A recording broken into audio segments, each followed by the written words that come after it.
World समाचार Hindi.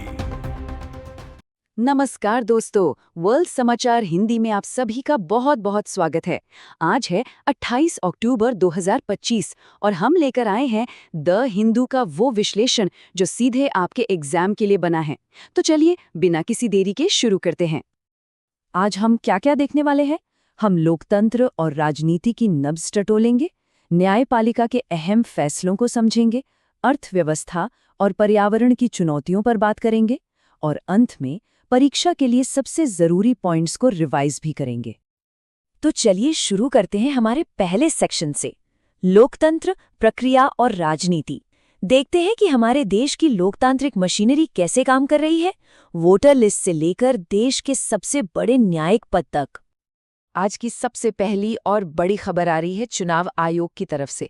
Election commission ने special intensive revision 2.0 नाम से एक बहुत बड़ा अभियान शुरू किया है। और जरा इसका पैमाना समझिए, ये सीधे सीधे देश के 51 करोड़ वोटर्स पर असर डालेगा। ये अभियान तमिलनाडु, पश्चिम बंगाल, उत्तर प्रदेश जैसे कुल 12 राज्यों और केंद्र शासित प्रदेशों में चलाया जा रहा है। लेकिन एक राज्य है असम, जिसे इससे फिलहाल बाहर रखा गया है। अब सवाल उठता है, क्यों? वजह है वहां चल रहा एनआरसी यानी नेशनल रजिस्टर ऑफ सिटीजन्स का काम, जो पहले से ही सुप्रीम कोर्ट की निगरानी में है। तो ये रिवीजन एक तरह से 2026 में होने वाले विधानसभा चुनावों की तैयारी है। तो एग्जाम के लिहाज से यहाँ क्या जरूरी है?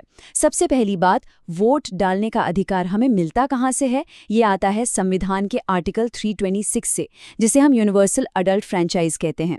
इस पूरी प्रक्रिया को कंट्रोल करते हैं दो बड़े कानून, रिप्रेजेंटेशन ऑफ पीपल एक्ट 1950 और 1951। जमीनी स्तर पर ये काम बूथ लेवल ऑफिसर यानी बीएलओज करते हैं और पॉलिटिकल पार्टीज के अपने बूथ लेवल एजेंट्स यानी बीएलएज होते हैं। यहीं पर एक विवाद भी है। विपक्ष को डर है कि इस प्रक्रिया में कुछ लोगों के नाम गलत तरीके से हटाए जा सकते हैं, जिससे वो वोट देने के अधिकार से वंचित हो जाएंगे। तो चलिए, इसी पर एक सीधा सवाल बन सकता है, संविधान के किस अनुच्छेद के तहत मतदान का अधिकार दिया गया है? हाँ, बिल्कुल सही सोचा आपने। जवाब है आर्टिकल 326, जिसके बारे में हमने अभी बात की। अब आते हैं लोकतंत्र के दूसरे सबसे मजबूत स्तंभ यानी हमारी न्यायपालिका पर। और यहाँ से एक बहुत बड़ी खबर आ रही है। जस्टिस सूर्यकांत को भारत के अगले चीफ जस्टिस के तौर पर रेकमेंड किया गया है। ये सिफारिश उस वरिष्ठता के सिद्धांत यानी सीनियरिटी प्रिंसिपल को और मजबूत करती है, जो हमारे यहाँ सीजेआई की नियुक्ति का आधार रहा है। तो ये नियुक्ति होती कैसे है? देखिए, प्रक्रिया बहुत साफ है। सबसे पहले जो मौजूदा सीजेआई होते हैं, वो अपने बाद सबसे सीनियर जज का नाम आगे बढ़ाते हैं। ये सिफारिश कानून मंत्री को भेजी जाती है, वहां से फाइल प्रधानमंत्री के पास जाती है और फिर प्रधानमंत्री की सलाह पर राष्ट्रपति जी अंतिम नियुक्ति करते हैं। एग्जाम के लिए बस एक आर्टिकल याद रखिए, आर्टिकल 124(2), जो इस पूरी प्रक्रिया का संवैधानिक आधार है। चलिए अब आगे बढ़ते हैं हमारे दूसरे सेक्शन की तरफ, न्यायपालिका और शासन। इसमें हम देखेंगे कि सुप्रीम कोर्ट किस तरह से गवर्नेंस और नागरिकों के अधिकारों के मामलों में दखल दे रहा है। सुप्रीम कोर्ट की तरफ से एक बहुत ही सख्त और अहम टिप्पणी आई है। दिल्ली दंगों से जुड़े एक केस में सुनवाई में हो रही देरी से नाराज होकर कोर्ट ने कहा, जमानत के मामलों में पुलिस से जवाब का इंतजार नहीं करना चाहिए। ये एक छोटी सी लाइन लग सकती है, पर यह व्यक्तिगत आज़ादी के अधिकार पर बहुत बड़ी बात कहती है। अब ये मामला है क्या? ये जुड़ा है 2020 के दिल्ली दंगों से, जिसमें कुछ आरोपी यूएपीए यानी एक बहुत सख्त आतंकवाद विरोधी कानून के तहत पिछले 5 साल से जेल में बंद हैं। इस कानून की एक धारा है 43D5, जो जमानत मिलना लगभग नामुमकिन बना देती है। ये एक बड़ी बहस को जन्म देता है। एक तरफ है मुकदमे में देरी और दूसरी तरफ है आर्टिकल 21 के तहत मिला स्वतंत्रता का अधिकार। ये आपके मेंस एग्जाम के लिए एक बहुत ही हॉट टॉपिक है। अब एक और कहानी जिसमें सुप्रीम कोर्ट ने लाखों मजदूरों को राहत दी है, बात है मनरेगा की। हुआ ये था कि 2022 में केंद्र सरकार ने भ्रष्टाचार का हवाला देकर पश्चिम बंगाल के लिए मनरेगा का फंड रोक दिया था। और अब लगभग 3 साल बाद सुप्रीम कोर्ट ने केंद्र की दलीलें खारिज करते हुए कहा है कि ये फंड फौरन बहाल किया जाए। ये लाखों मजदूरों के काम के अधिकार की जीत है।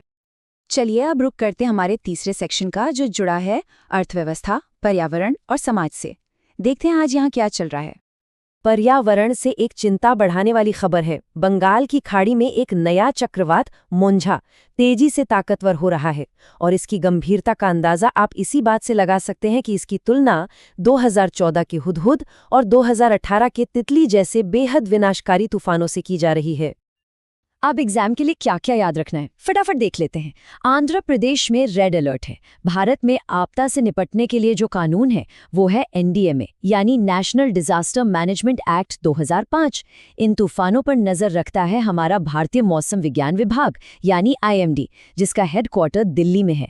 और हाँ, इन तूफानों के नाम 13 देशों का एक पैनल बारी बारी से रखता है। तो एक बहुत ही बेसिक सा सवाल यहाँ से बन सकता है, चक्रवात मोंथा किस जल निकाय में बना? और इसका सीधा सा जवाब है बंगाल की खाड़ी।